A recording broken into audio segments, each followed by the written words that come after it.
Mr. Yaakob Ibrahim, Minister of Communications and Information, Singapore, Mr. Vivian Balakrishnan, Minister of Foreign Affairs, Singapore, Honorable ASEAN Ministers, distinguished guests, ladies and gentlemen, a very good morning to all.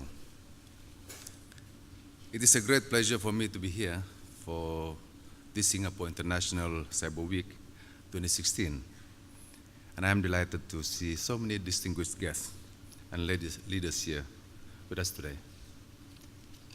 Let me take this opportunity to thank the Government of Singapore for hosting this conference and the generous hospitality accorded to us. Now, ladies and gentlemen, the first 4 decades of the Internet brought us email, the World Wide Web, .coms, social media, the mobile web, big data, cloud computing, and the early days of the Internet of Things. Digital technology has today become the single most important driver of innovation, competitiveness, and growth. A report released in May by Temasek and Google underscored that Southeast Asia's Internet economy will reach a massive $200 billion annually within 10 years or by 2025. In 2016, over 3.6 billion people are connected to the Internet globally, and this number will reach 7.6 billion by 2020. But all this comes at a price. The trends of technologies have introduced new vulnerabilities and opportunities for cyber attackers, hence adding more risk of cyber threats. Perpetrators are using the same innovations to refine the areas of expertise in committing cyber malicious activities, replacing traditional methods. Hacktivism, malware infection, cyber crimes, and misuse of social media are looming at the top of the threats list. Juniper Research recently predicted that the rapid digitization of consumers' lives and enterprise records will increase the cost of data breaches to $2.1 trillion globally by 2019, increasing to almost 4 times the estimated cost in 2015. Meanwhile, according to the Center for Strategic and International Studies, USA in 2014, cybercrimes cost the global economy about $445 billion every year, with the damage to business from the theft of intellectual property exceeding $160 billion loss. In the recent World Economic Forum Global Risk Report 2016, data fraud or theft ranked among the top 10 global risks in terms of likelihood. Therefore, countering the threat of attack in critical information assets and systems has emerged as a key priority for governments and the private sector worldwide. In cybersecurity, the more systems we secure, the more secure we are all. Economic prosperity in the 21st century will very much depend on effective measures to protect our cyberspace and infrastructure. We need to be prepared, since in many more years to come, the cybersecurity landscape will be more challenging due to the increased sophistication and advancement in ICT, as well as the emerging trend of Internet of Things. So, ladies and gentlemen, I'm pleased to share that in the 2014 International Telecommunication Union, ITU, Global Security Index study, Malaysia is ranked 3rd among 193 ITU member states in terms of commitment to cybersecurity. This is recognition of Malaysia's plan and strong cooperation among its government agencies. Since 2016, Malaysia has implemented the National Cybersecurity Policy.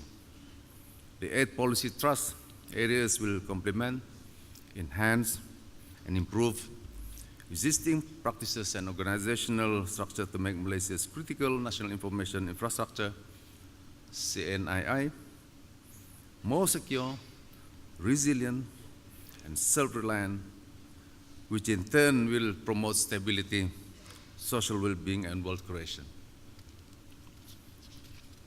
My ministry plays an active role in the implementation of this policy, and we work closely with the National Security Council in relation to cybersecurity emergency readiness to strengthen Malaysia in the area of cyber attacks, mitigation, and response.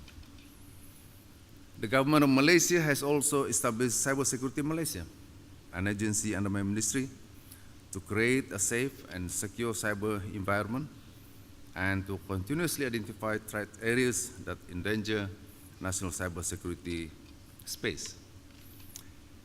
The Malaysian government has developed a framework and a policy for data leakage protection and has also directed all CNII agencies to implement Information Security Management System, ISMS, based on the ISO 27001 international standard. My ministry has also launched the Cybersecurity Awareness for Everyone, what we call CyberSafe, nationwide program, and established Malaysia's Computer Emergency Response Team, MyCERT, Cyber 999 Help Center, a public service that provides emergency response to computer security-related emergencies. This shows the Malaysian government's commitment to strengthening our cyber security aspect in accordance with our aspiration for Malaysia to be a developed country by the year 2020. Distinguished guests, ladies and gentlemen, homeland security and traditional threats in the past were confined within physical boundaries.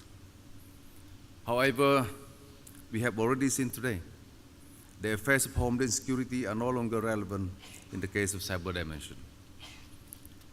To the military and in modern warfare, cyberspace is recognized as the 5th domain, a part of land, sea, air, and space that need to be safeguarded. Cyber welfare attacks can disable official websites and networks, disrupt or disable essential services such as the power grid, telecommunication, steal or alter classified data, and cripple financial systems, among many other possibilities. The global community has acknowledged the existence of a mounting cyber threat from the acts of criminals and terrorist organizations. Thus, the link between cyber issues and national security has become even more prominent. Furthermore, cyber crimes involve various cross-border evidential and jurisdictional issues and different laws among nations, causing cross-border cybersecurity incidents can be difficult to deal with. This explains why cross-border jurisdiction matters deserve a special attention by international community in order to effectively address legal challenges in cyberspace. A cybercrime is borderless. We must work together to combat cybercrime. Cybersecurity is about managing the weakest link. Since we are interconnected, we share common interests, and we are mutually affected. Approaches needed include information intelligence sharing, technical training, awareness, and establishment of computer emergency response teams or national CERTs. The global community must assist one another to make sure we have the same capabilities and technical capacities, because no country can work alone in cybercrime. Jurisdictional issues will remain as a major cybersecurity challenge. Any relevant effort to harmonize laws will take a long process due to various bureaucratic and tedious procedures that exist among states. One of the ways to address this will be through science diplomacy, whereby international cooperation in cybersecurity detection, response, and recovery should be emphasized. My government understands the need to strengthen communication, enhance mutual trust, and promote regional cooperation to build a peaceful, secure, open, and cooperative cyberspace. ASEAN is the right track when the ASEAN Plan of Action to combat transnational crime adopted by ASEAN Ministerial Meeting on Transnational Crime has also agreed to include cybercrime in the work program. Within ASEAN, there is a need to strengthen the cooperation between cybersecurity agencies to combat cross-border cybercrimes. Cybersecurity Malaysia has also strengthened its position and international cooperation with global key players in cybersecurity. As an agency responsible for ensuring the nation's e-security, Cybersecurity Malaysia is committed in promoting international cooperation within various international organizations and maintaining its leading role in global cybersecurity initiative regionally. In this regard, I would like to propose to strengthen common consultative platform such as the ASEAN Regional Forum and the ASEAN Senior Official Roundtable in Cybercrime to discuss cybersecurity governance and regulatory framework, resilience for economic growth, and safeguard measures for regional security. I wish also to suggest another platform for such as ASEAN Ministerial Meeting on Science and Technology could also be used to discuss issues related to cybersecurity, related to technology development, sharing of experiences, and building networks among ASEAN member countries.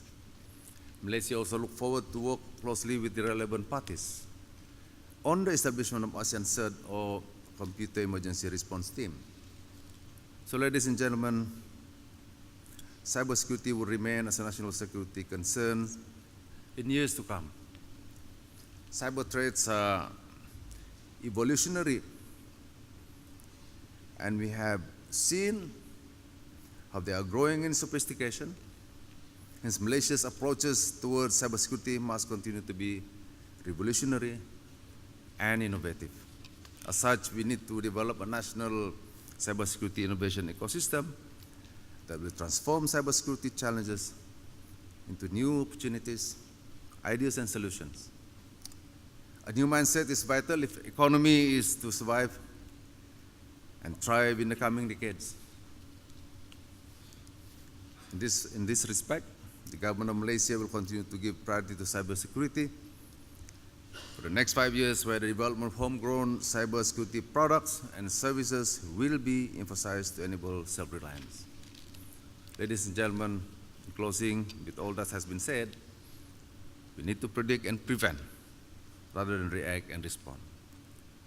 We need to be ahead of these threats to ensure the sovereignty and success of our nations. The best way to achieve this is by strengthening our cyber defense and enhance regional cooperation. Hence, I look forward to us working together in realizing this. Before I end, I would like to thank once again the organizer for inviting me to deliver this keynote of speech, and I hope this conference will be a great success. Thank you very much for your kind attention.